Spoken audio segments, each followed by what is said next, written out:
Hello and welcome to the debate. I'm your host Rafae Iqbal, and in today's show we'll be deliberating on two very important topics. The first being a report which exposes BLA's heinous tactics to spread terrorism. If we talk about this, alarming details have been revealed in a report about the banned Baloch Liberation Army using heinous tactics to spread terrorism in Pakistan. The BLA targets women through blackmail, sexual abuse and psychological manipulation to coerce them into terrorist activities. A recent case of Adila Baloch came to light, a 27-year-old trapped by the BLA, the banned organization, and pressured into terrorist activities. However, these activities failed and she was rescued by the state authorities. In a press conference, Adila Baloch shared her story and urged the young people of Balochistan not to fall into such traps and thanked the government for her rescue. Adila Baloch's mother also addressed this press conference, where she thanked the government for their support to rescue her daughter from the clutches of terrorists. Other such cases of Shari Baloch and Mehal Baloch have also come to light earlier.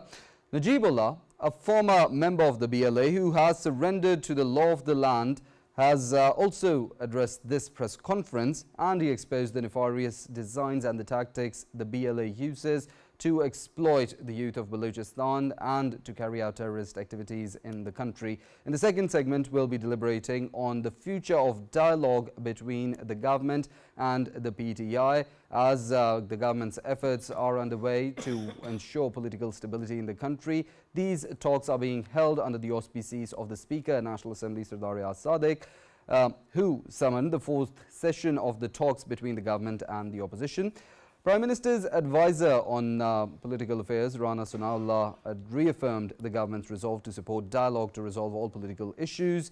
However, the PTI has withdrawn from these talks prematurely amidst their demand for, of course, the formation of a judicial commission probing into the incidents of 9th May and 26th of November.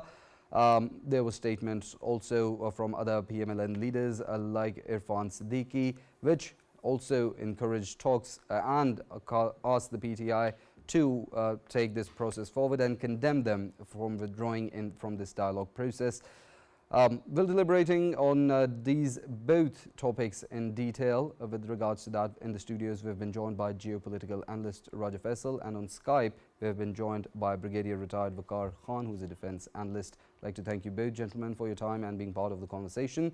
Starting off from the first segment with regards to a report that exposes the BLA's nefarious designs and these designs that they use to exploit the people of Balochistan to carry out terrorism in Pakistan. With regards to that, Brigadier Waqar Khan, terrorist organizations falling to new lows to achieving their nefarious designs. A report has exposed this, and there's also been cases in the past. What would you say about this situation? I think first of all we must congratulate the state, the intelligence agencies, and I think government of Balochistan, the federal government, for allowing the I would say bewildered youth who were part of the terrorist organization to join the mainstream. And today I think we had two important presses. One was of course surrendered by some of the top guns of these terrorist organizations, and then was of course a case of Adila Baloch, which actually warrants a lot of discussion and discourse. Now, as far as the policy is concerned, for the last 2 years, I think the state has been pursuing the, I would say, angry Baloch at times. This is the word that we use to join the mainstream because fighting the state is basically for no cause actually is not going to lead to anything. And we saw Guzar Imam Shambe, then followed by Sarfaz Bangalzai. And now we have people also from BRA and BLA joining the mainstream, which is, I think, very, very encouraging. And I think another thing which came out was that the leadership, so called, maybe it's Bramdar Bhukti or Habyar Mari or Allah Nazar, they have delicious living style outside. In foreign countries, they wine and dine, and then let these, young Baloch to basically carry the gun and move to the mountain. In total, there are, I think, 2,000 to 2,500 militant cadres in Balochistan who are active, and we know the bases are mainly at times from Iran, but I think with Iran now things are quite settled. And mainly, I think it is last-ditch effort by research analysis being. We've seen how Kulbhushan Enterprise was supported with millions of dollars, and when he was arrested, then of course India was thoroughly exposed. We've seen transnational oppression by India in Canada in case of Hardeep Singh Nijar and Gurpatwar Singh Pannu's assassination attempt. So all told, I think the environment is now set to expose India and their, proxies and stooges in Pakistan. Now, case of Adila Baloch is, I think, very, very critical because they have been actually trying to follow the Kurdish model. If you look at the PKK, which operates against Turkey, you will generally find, women folks being presented as warriors for freedom. And Turkey has come very hard on that. And now, basically, related to that those educated women are joining the mainstream for kind of, so-called liberation. And I think this has been debunked because ultimately, when you look at these cadres, they don't have any morals. Either they have cause for, let's say, Baloch people because ultimately they are destroying infrastructure or targeting innocent civilians or spreading terror. And we've seen a lot of Baloch youth being, killed by these outfits. So I think this is an eye opener because in Baloch tradition, there's no scope. Even I think any Pakistani woman from Punjab, KP, or Sindh, but definitely Baloch culture is slightly more conservative. There's no scope for women to, go out and let's say fight along the males. And then there are cases of sexual exploitation. We've seen some videos also when they were training, and I think that was very, very unfortunate. And for the parents of these girls, it becomes highly embarrassing. But somehow they've tried to symbolize it, and they are failing. So I think all told, one is that state is succeeding. Other is that there are two, three major mega projects coming up in next 2 years. One is CPEC 2, which definitely major share with Balochistan, and there is the Recordec gold mines. I think start production another 2 years, 2027 probably. So it means that Balochistan is definitely going to be developed very fast. We already have the Gwadar port, which has been opened as an international port. And the Baloch youth, by and large, would like to be mainstream. And I just want to remind the Baloch youth that you look at Elon Musk, you look at how President Trump is bringing in artificial intelligence for the youth. Basically, we are looking at 21st century youth. And these are the skills. It's not carrying a gun. State has enough forces to carry a gun. So mainly, they should be, I think, equipping themselves with the 21st century skills. And I would like to request brothers and sisters to be part of the mainstream and do even better than people in Punjab or Karachi or Peshawar. Definitely. Very articulate as always, Brigadier Waqar. I'd like to include comments from Raja Faisal as well. As Brigadier Waqar mentioned, when we talk about these incidents and this heinous tactics being used by the BLA for exploitation of women to coerce them into terrorism, I'd like your views on that. And secondly, as there's talks of Gulzar Imam Shambe from the BRF, and now Najibullah from the BLA also joining the mainstream, surrendering to the law of the land and accepting Pakistan's constitution. Do you think an example for others to follow as such, because that is the way forward? Yeah, obviously, Rafae, this is the way forward, and of course, whoever comes to terms with the realities on ground and how behind the curtains a dirty scheme of BLA and BLF is being run by obviously people at large, and of course BLA and BLF's active members who are sitting abroad in different European countries, and the kind of heinous designs they have, especially for the females of Balochistan. And especially I would like to mention here, all of these girls, they are sisters to us, they are daughters of this nation, and the way they have been of course exploited, and the way they've been honey trapped into it. I mean, this needs to be further probed, and there should be a mechanism that actually secures all of the females from Balochistan, and how they are doing and why they are doing it. They are doing it because they are following a pattern which was initially settled by the Tamil Tigers, who's been using females as a tool to obviously suicide bombings, and we know that they have been successfully using it. Reason being, the females sometimes they obviously it's easier for them to maneuver around and nobody checks them, and that's why they have been doing.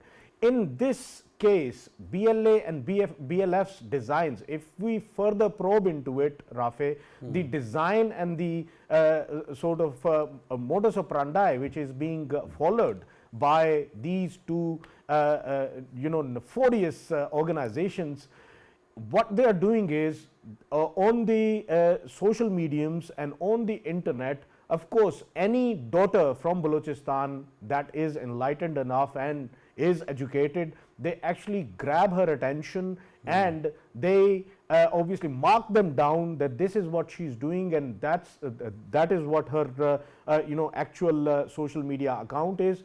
And they plant people who are sitting outside of the country. They are sitting in Europe, they are having a colorful life, and on whose money they are having a colorful life in Europe? Of course, India is spending on them, and RAW is spending on them, and their colorful life, they obviously trap these girls, and it's natural that they get trapped by these people. And once they get trapped by these people, of course, they create a sort of a sort of internet relationship with them, and then they down the line, I mean, there are such boundaries that they cross, and when these females, they cross them boundaries, of course there are questionable content they provide them with, or the pictures they provide them with.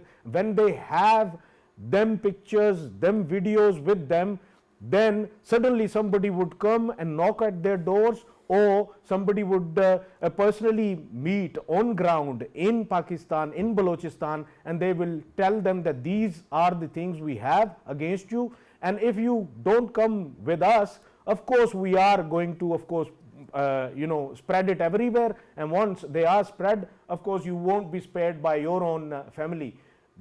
All of these women, these females, students, they are hailing from very respectful families, and out of safeguarding the honor of their family, what they do is, of course, they get trapped by these beasts, and when they get trapped by these beasts, they eventually end up doing these kind of activities. And I'm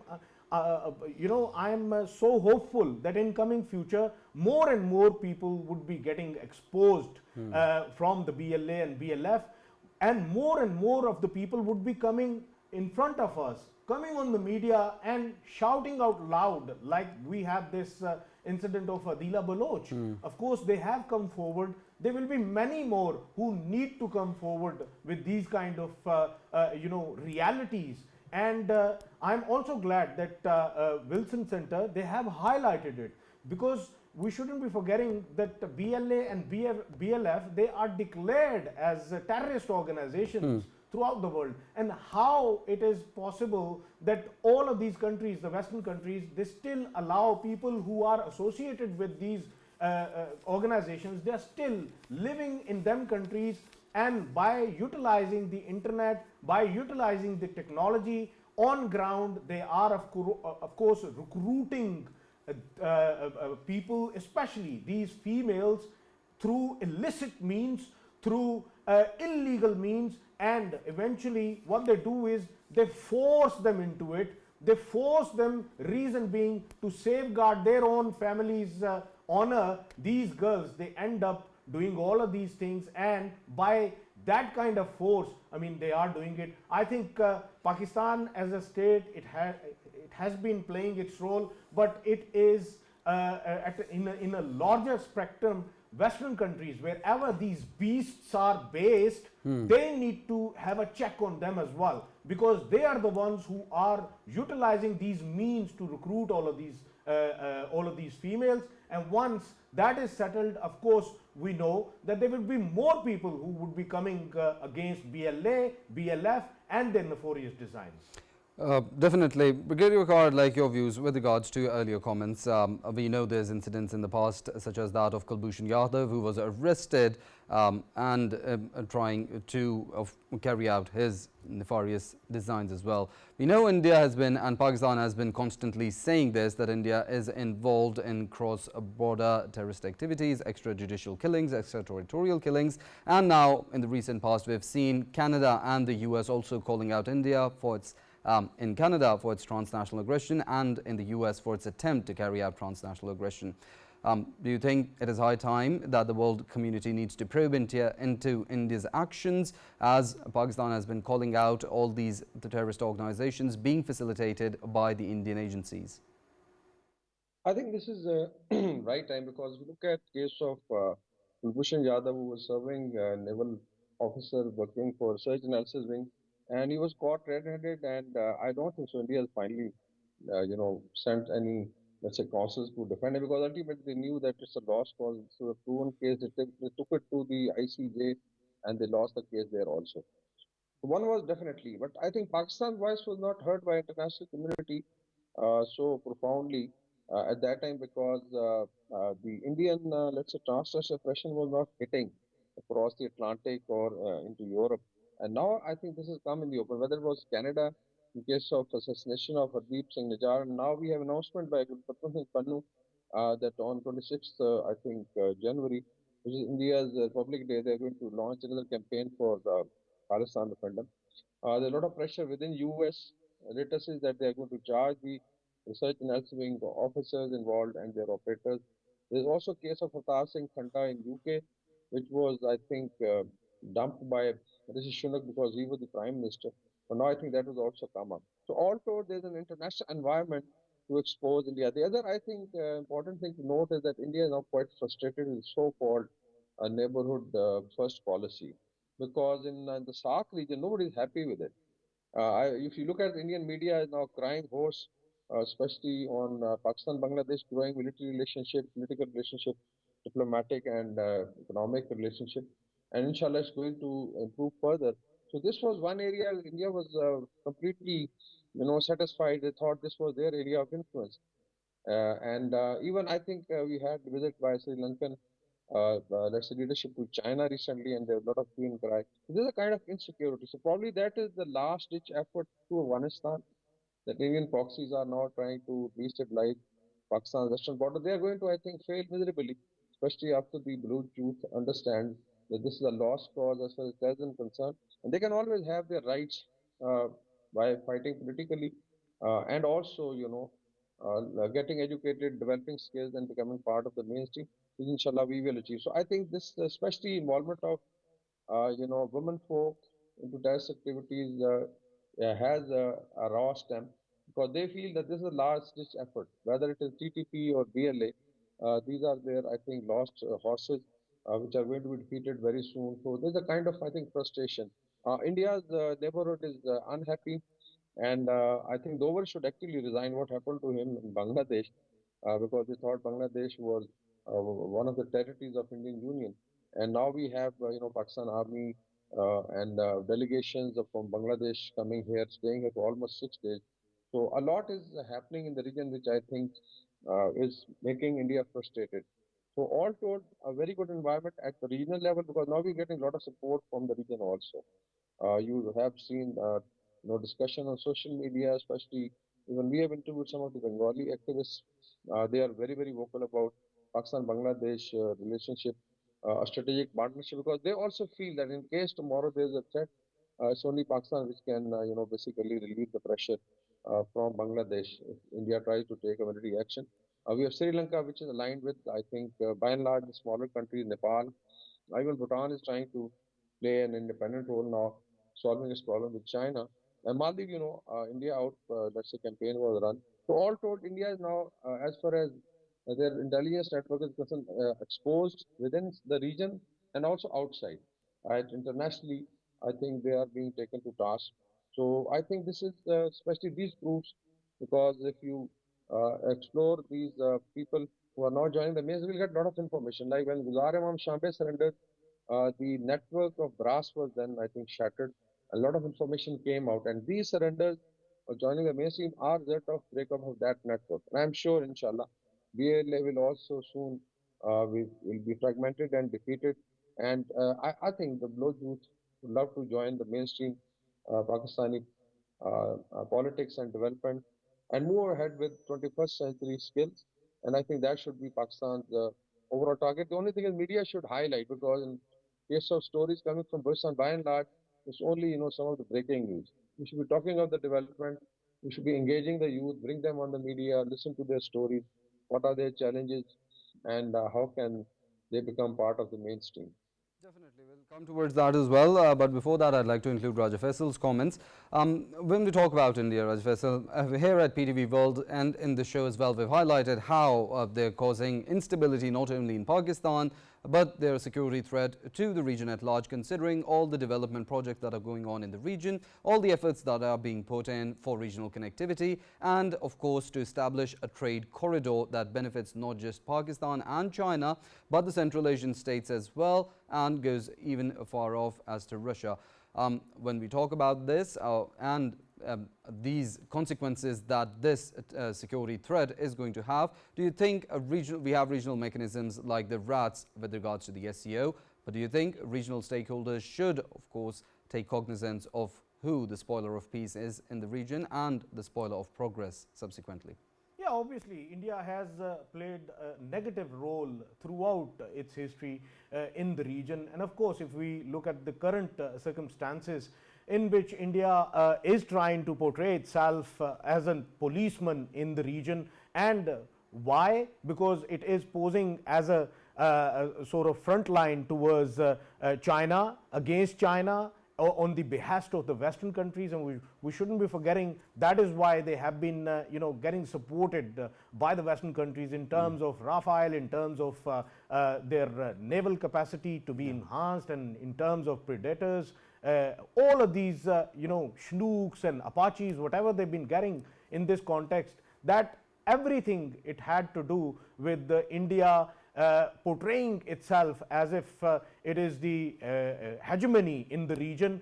And time and again, rest of the countries, they have shown mirror to India. First of all, they went towards Bangladesh, they went towards then later on to Myanmar, then of course Nepal. But at the end, when they came towards Pakistan, Pakistan gobsmacked them. And then later on, of course, when we saw that whatever the investments they had in Afghanistan at that time, everything, it was drained out. Reason being, after the Americans, they left the region, they left Afghanistan. Of course, India, I mean, it was the very first country to run away like a rat.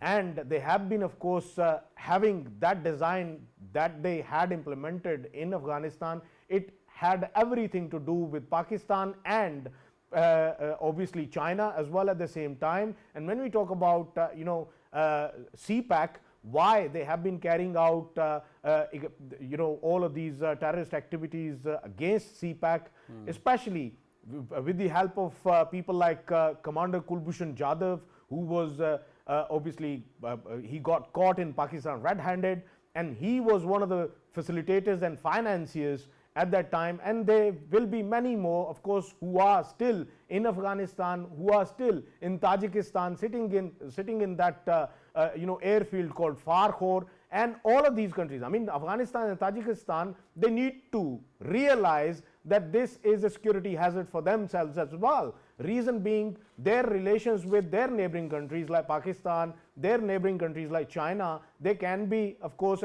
they can be a deterrence that can, of course, affect their relationships with their neighboring countries as well. India had always implemented this stance on Pakistan, on China, that they always wanted to use the western front of Pakistan so that Pakistan can be engaged on the both borders rather than it can only be engaged on the eastern border. Reason being, right now India is facing two-front war, and it believes that as long as Pakistan has to look after two fronts, it would be, of course, putting focus on the western front, and it would be having a lenient focus on the eastern front. But time and again, Pakistan has shown India that our ultimate of course focus is on the eastern front, and we have proven it in February 2019, in which, of course, when India wanted to come towards Pakistan with the wrong intentions, it was gobsmacked. And I think when it comes to CPAC itself, the very day when CPAC, the foundations of the CPAC, they were laid down, the very day they started thinking about Chabahar, how they will be, of course, connecting itself, connecting India through Iran to the Western world, and they have the the plan to, of course, bypass CPEC and connect with the Central Asian republics as well. But time and again, that is why I always advocate that the Central Asian republics, they can always be of course connected with Pakistan through Afghanistan with CPEC, and that would be a win-win situation for everyone, rather than India, the spoiler, spends money in Chabahar, that is not that far from Gwadar, and tries to portray as an alternate to CPEC and tries to attract the rest of the world that this is the right way to go and this is the right way towards the connectivity. And if we go towards the CPEC, of course that's not the right way to go around things, and I have the alternate and that must be used. But at the same time, Rafae, I believe that all of its designs, they have been failing in past, they are going to fail in the future as well. If we talk about whether they are successful against China or not, well, let me tell you, 38,000 square kilometer of Eastern Ladakh, China had covered it, and they have been begging China to leave the Pangong Lake, to leave that 38,000 square kilometer, if not 38,000 square kilometer, at least come to terms with the 18,000 square kilometer. You take the 18,000 square kilometer and rest of the 20,000 we can have it. And they had 18 rounds of talks with the Chinese. From this side we have been seeing that Corps Commander of 14 and 15, they used to be there from the Indian side along with their civilian setup as well. China always sent one Major General, and that Major General was commanding over there, and he was the one who was dictating his position, and they eventually signed the truce on the same demands which were of China's demands, and they started bragging in their own media that finally we have actually settled our score with China, and that's how they play. And they will never accept this, that was actually a truce on the basis of they surrendering 38,000 square kilometer. At the same time, China is claiming that 89,000 square kilometer of Arunachal Pradesh belongs to China rather than India's Arunachal Pradesh. It is a dilemma in today's India, in which India is not finding itself capable enough to, of course, secure its own land, the land it claims that it is his, but of course China, it says that we will grab that land because that land belongs to us. So in this case we can always expect this from a country like India, that whenever they see a mighty might on the opposite side, they would try to search for the reasons to surrender. But when it comes to smaller countries like Nepal, smaller countries like Bangladesh or Myanmar, they would send in their surgical strikes or surgical strike, whatever you want to call it, and them surgical strikes, they would be hailed in their own media. When they tried to do it in Pakistan, of course, Pakistan is not Myanmar, Pakistan is not Nepal, So we actually gave them the reply, and since then they have been finding other positions through which they can, of course, dent Pakistan. That is why we have been seeing that they've been desperately seeking their position to be revived in Afghanistan so that they can personally invest. Before this, of course, they have been investing through Hawala or through Waya. Countries like Middle Eastern countries, they've been used as a source to, of course, send in money, and that money from Farkhor was being utilized as well. They have been in touch with TTP, they have been in touch with ISKP, they have been in touch with BLA, BLF, Definitely. All of them. And in recent times, we have even seen that one of the incidents that took place around a couple of months ago in Tajikistan, only 45 kilometers away from Farkhor, where Chinese engineers, they were hit, and they were hit by ISIS, and they were hit by IMUs. Who's behind them? It needs to be explored. It needs to be looked into. Overall, if we see at the picture how India is being dubbed as throughout the world, well, it is the most prominent country in terms of exporting terrorism right now. They have done things in New York, they have done things in London, they have done things in many other countries, most prominent capitals. This is an evidence that India is a country that should be known and is being known for being a country that is exporting terrorism throughout the world. Well, of course, and now as Pakistan has been reiterating this, the world community is also coming to terms with the same observation.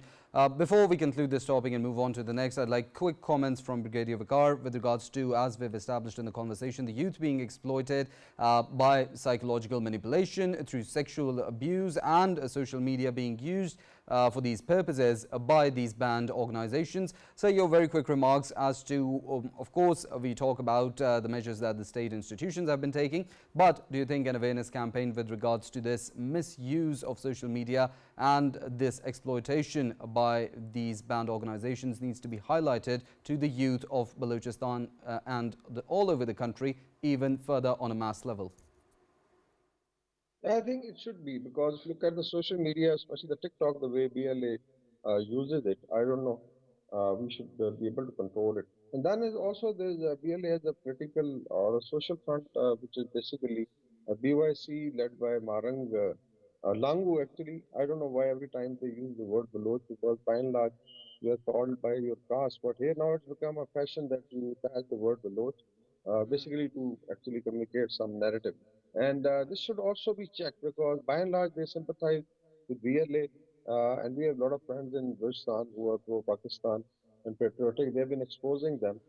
They've never actually condemned the killing of Baluch youth by BLA. So I think they need to be checked. And then, of course, is at national level, we need to have a campaign and mainstream media and social media to debunk their narrative. And I'm sure Baluch youth has a future, a bright future with Pakistan. Pakistan is Bristan, Bristan is Pakistan. Definitely, these narratives needs to be shunned. This propaganda needs to be shunned. And of course, we are from Pakistan. Whole Pakistan is one, and Pakistan is from us.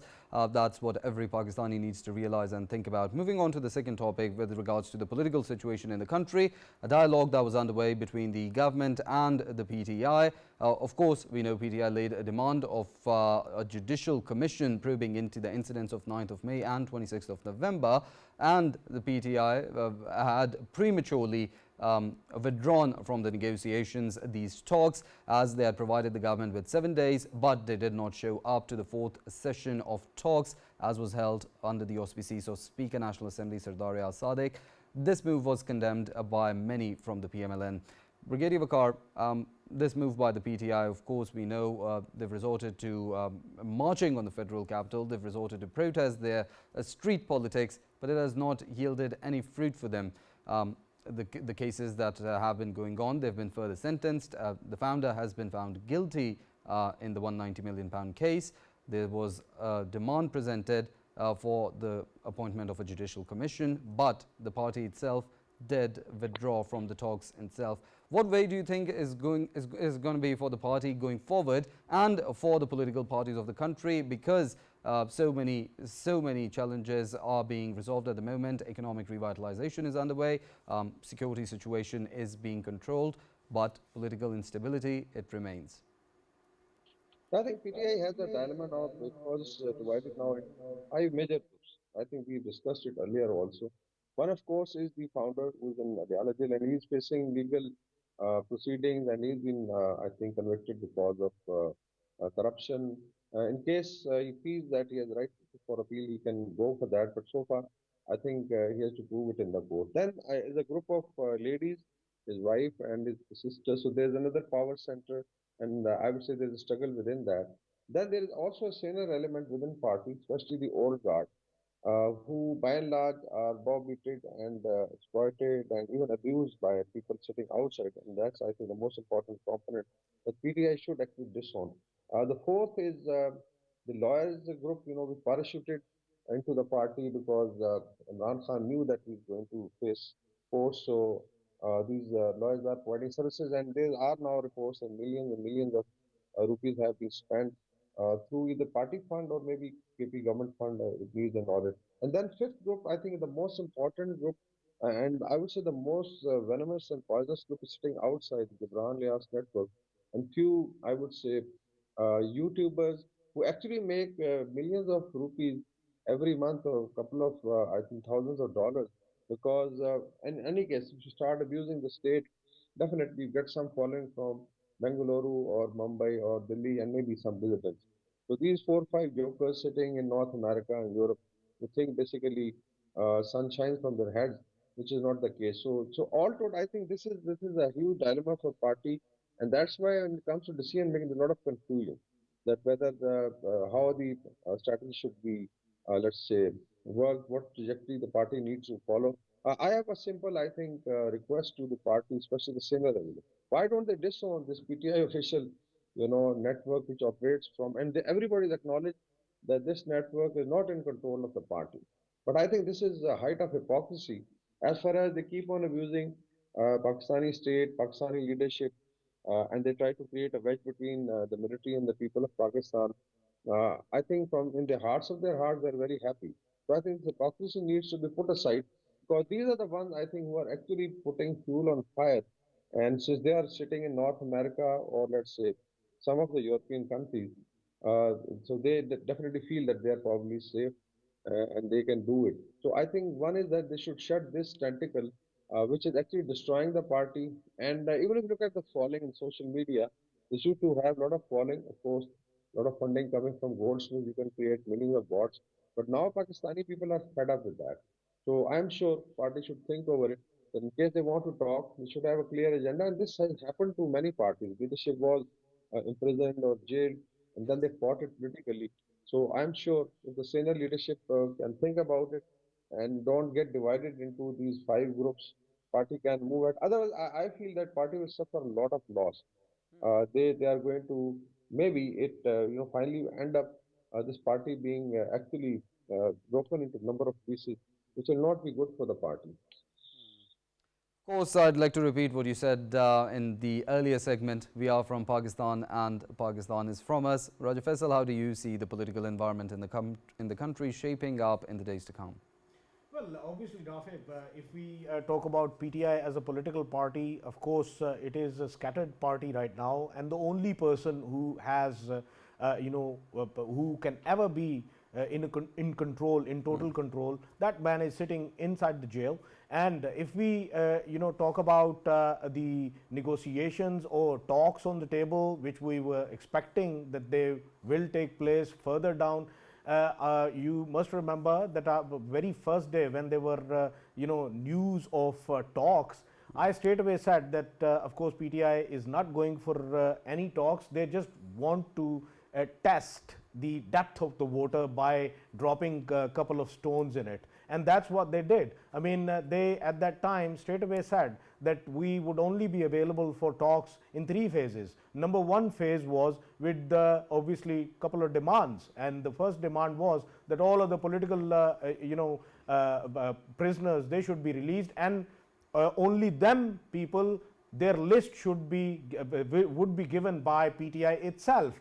If PTI considers them to be the political prisoners, they will be released. The second demand they had, that the couple of course, judicial commissions, number one on 9th May, number two on 26th of November, and they said at that time that we give you 7 days. Within 7 days, if you come up with these two demands, then we are able to go ahead for the next phase. And in next phase, what we would be asking, we would be asking for, of course, a probe into February 8th election. And the second one was that rule of law must be prevailing all over the country, as if it's not prevailing at all. And then in the third one, then we will be available to talk about the political consensus and economic consensus and whatever the challenges which are being faced by Pakistan as a country, that can be discussed in the third phase.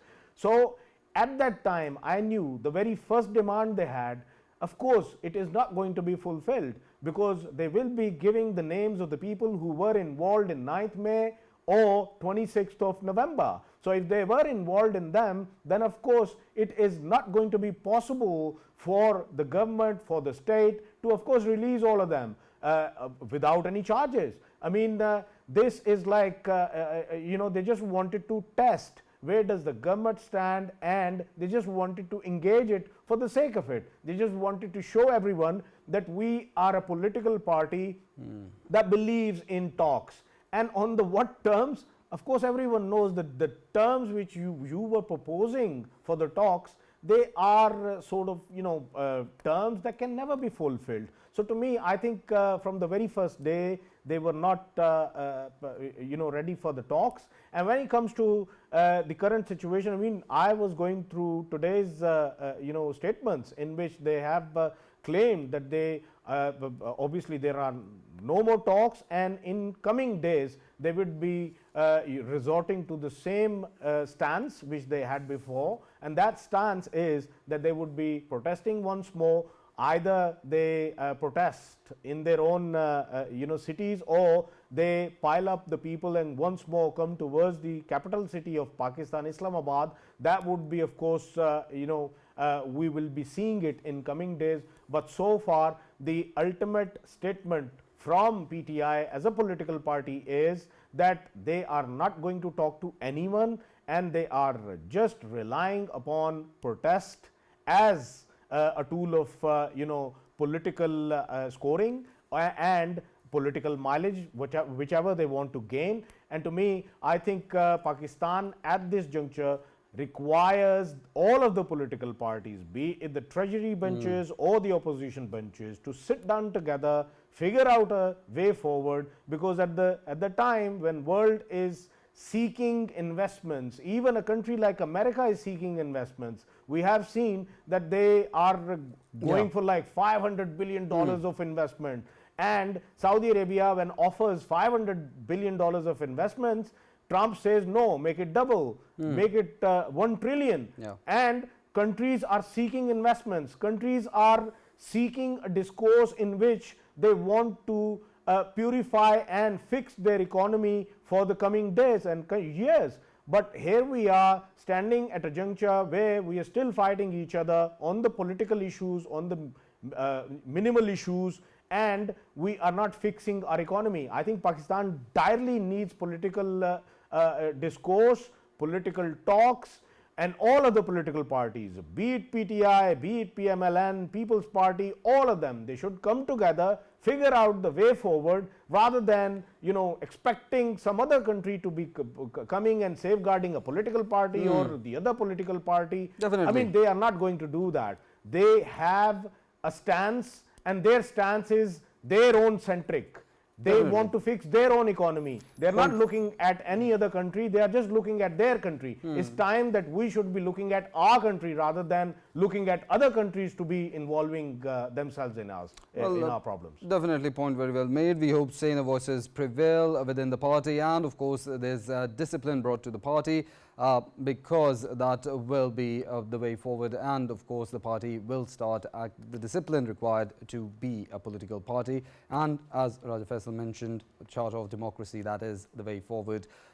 With that, unfortunately, that's all the time we have for today. We'll have to conclude the debate for today. I'd like to thank both of our gentlemen who had joined us for the conversation, Brigadier Retired Waqar Khan and Raja Faisal. Thank you both for your time.